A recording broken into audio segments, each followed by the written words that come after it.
Ça m'apporte de la joie, malgré de mon handicap aussi. Comme tout le monde, je suis une collaboratrice, comme les autres.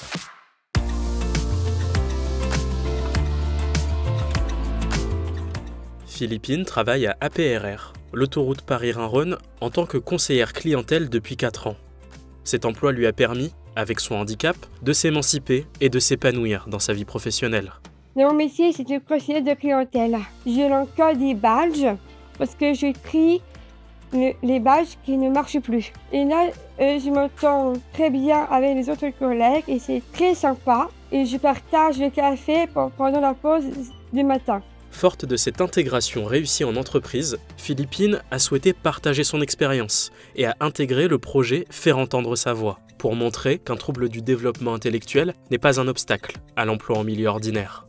Créé par Trisomie 21 France et soutenu par l'AGFIP, ce projet veut mettre la représentation par les personnes avec un trouble du développement intellectuel au cœur de son fonctionnement. Nous avons développé à la fois des formations et des outils pour permettre aux personnes de sensibiliser par elles-mêmes les entreprises. Des outils digitaux pour faciliter l'insertion professionnelle des personnes et on met en place des actions de sensibilisation avec les personnes. C'est un projet innovant dans le sens où ce sont des personnes avec un trouble du développement intellectuel qui sont à la manœuvre de ce projet-là. Elles sont intégrées dans toutes les phases du projet, la réflexion sur les idées, par exemple sur le recrutement. Moi, pour le coup, c'est Antoine qui m'a recruté. Pour moi, c'était important parce qu'en fait, que je voulais faire entendre surtout ma voix en tant que personne et que pour moi c'est important de vraiment sensibiliser tous les environnements possibles.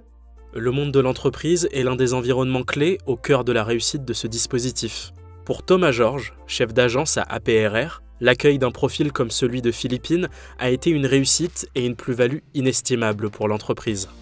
Trisomie 21 est venu à plusieurs reprises nous parler du handicap, nous parler de la différence, nous parler de la trisomie 21. Ça a commencé par une période de découverte de l'entreprise qui nous a permis effectivement de sentir et de valider l'autonomie, les compétences et l'appétence qu'avait Philippine. Ça nous a permis de repenser nos méthodes de travail. Ça apporte la cohésion à l'équipe. Quand Philippine est absente, elle manque et elle nous manque. Pour Antoine, cette confiance envers les personnes avec un trouble du développement intellectuel est essentielle pour qu'elles puissent se sentir comme faisant véritablement partie de la société. Il faut vraiment arrêter de se dire ce qui ne joue pas comme tout le monde, ou voilà.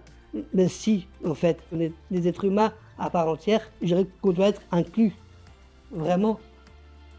Faire entendre sa voix, c'est 158 participants avec un trouble du développement intellectuel, 8 formations réalisées, 75 entreprises participantes et l'organisation du premier congrès sur les troubles du développement intellectuel et l'emploi.